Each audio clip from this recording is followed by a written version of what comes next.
Can a change in thinking after a long time negative situation based on the theory of manifestation?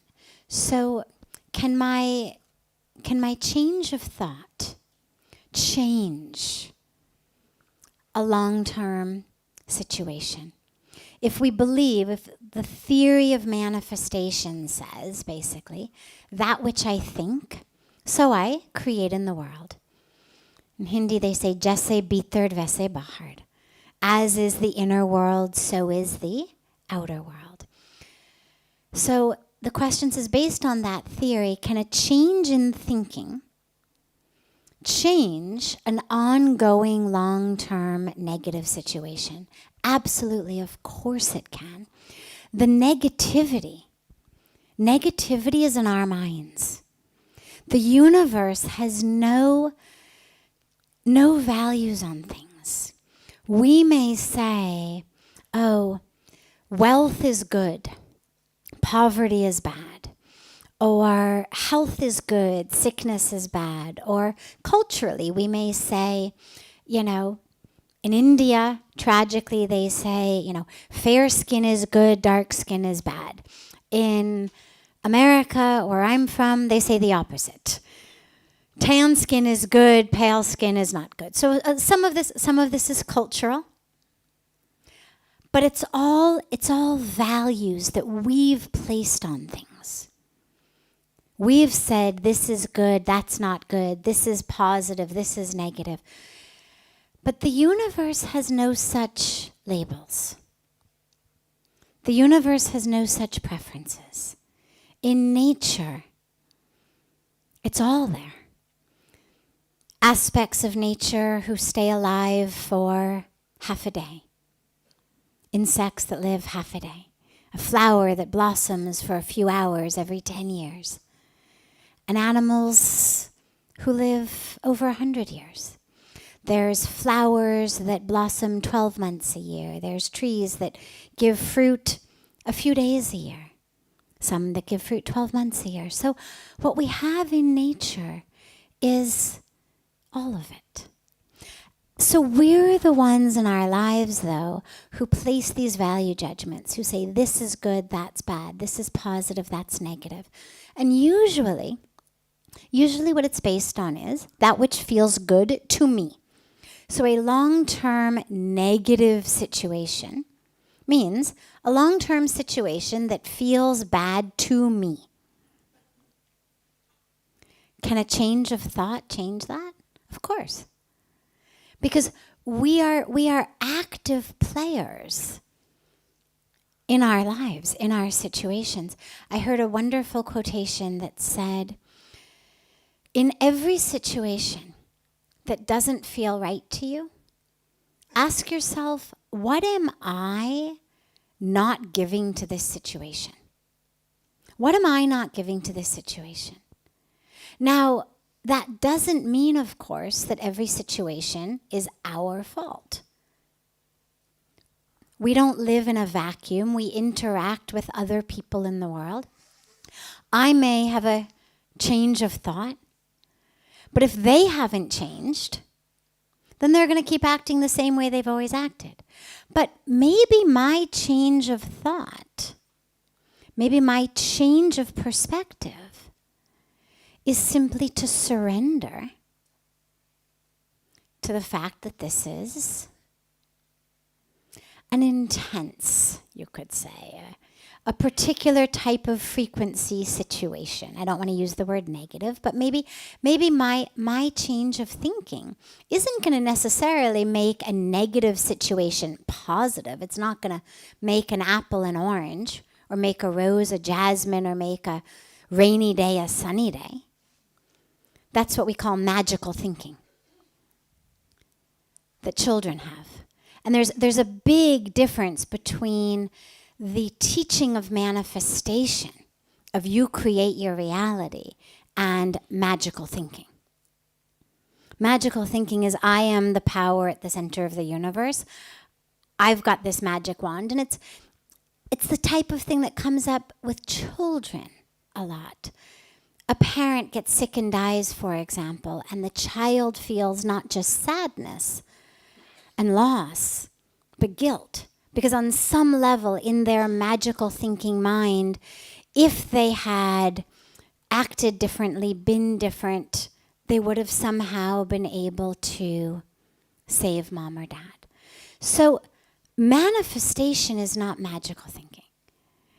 Changing my thought isn't, as I said, going to change necessarily the physical logistics of the outer situation. You cannot think away a rainy day, or think an apple into an orange, or think some people who are in the midst of their own karmic package, their own karmic path, and it may be a path that right now is anger, violence, abuse of themselves, of others. Taking responsibility for our thoughts, for our role, does not mean that I'm a failure until and unless I can convince people in the world around me to stop abusing, to stop being violent, to stop being alcoholics, to stop being drug addicts. Again, you see this a lot in relationships. If only I could meditate harder, be better, my loved one would stop being an alcoholic, stop being a drug addict, not be gay. All of the things that in relationships we would like sometimes people to be different. If I could think it away, do puja for it to go away, wave my magic wand for it to be different. Bring them health, bring them back to life, whatever it is. That's not what manifestation means. What manifestation means is that as I think, so I create.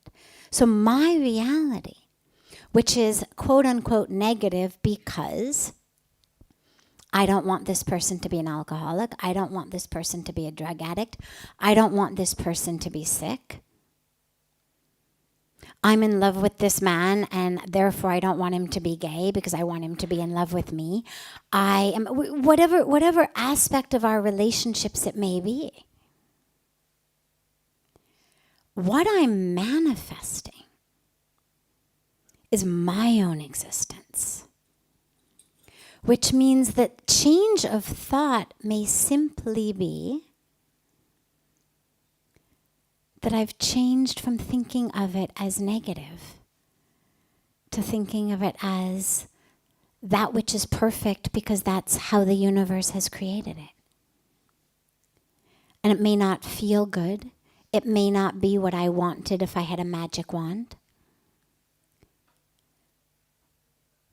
But with faith in the universe, I'm able to surrender to it as an unchangeable situation, and that the only thing which is changeable is how I react to it. So, okay, we're going to eat apples instead of oranges because I can't think my apples into oranges. Okay, we're going to accept that here's what's going on with this person. Whether it's alcoholism, whether it's an addiction, whether they're being violent, whether they're being abusive, whatever it is. This is how it is. Now I have a choice. Am I going to stay in the situation or not? That I do have control over. I may not have control over that person's actions, but I have control over mine. And that's where I have free will, where I have choice.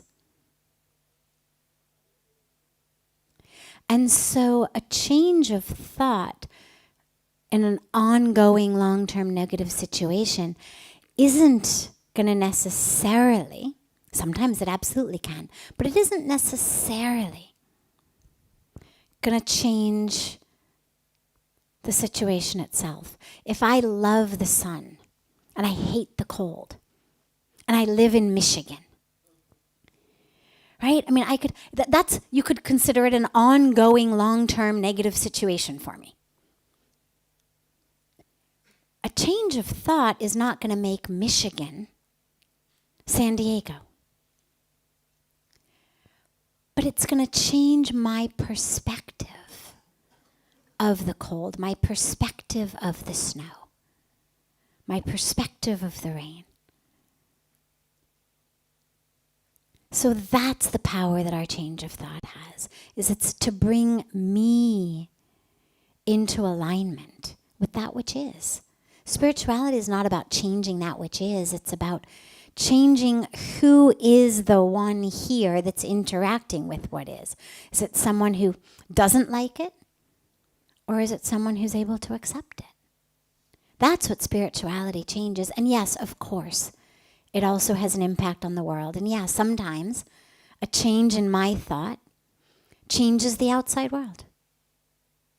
You know, one of the best examples or ways to think about it is if you and I have been holding on, let's say, to opposite ends of a rope.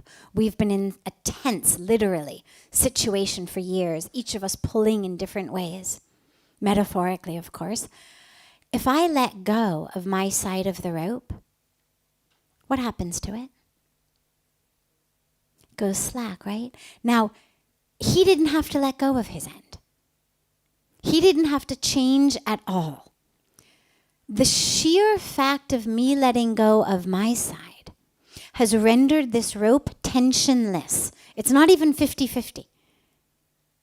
Me letting go of my side has removed 100% of the tension in that rope. It's gone.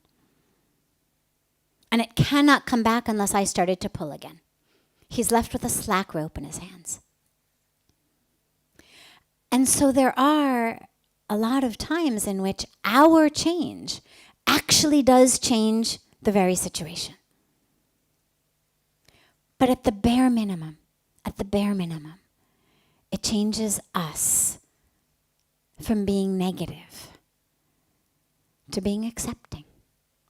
And that's ultimately what it's about. We were speaking last night about sort of this obsession with the superficial level understanding of positive thinking. And so that's where the opposite of negativity is not this avoiding the negative and thinking only of the positive. The opposite of negativity is an expansion within my sense of self, within my internal space that's able to allow the presence of, the existence of more and more while I still stay grounded and centered. Doesn't mean I love it, doesn't mean I'm jumping for joy at someone else's alcoholism or addiction or violence.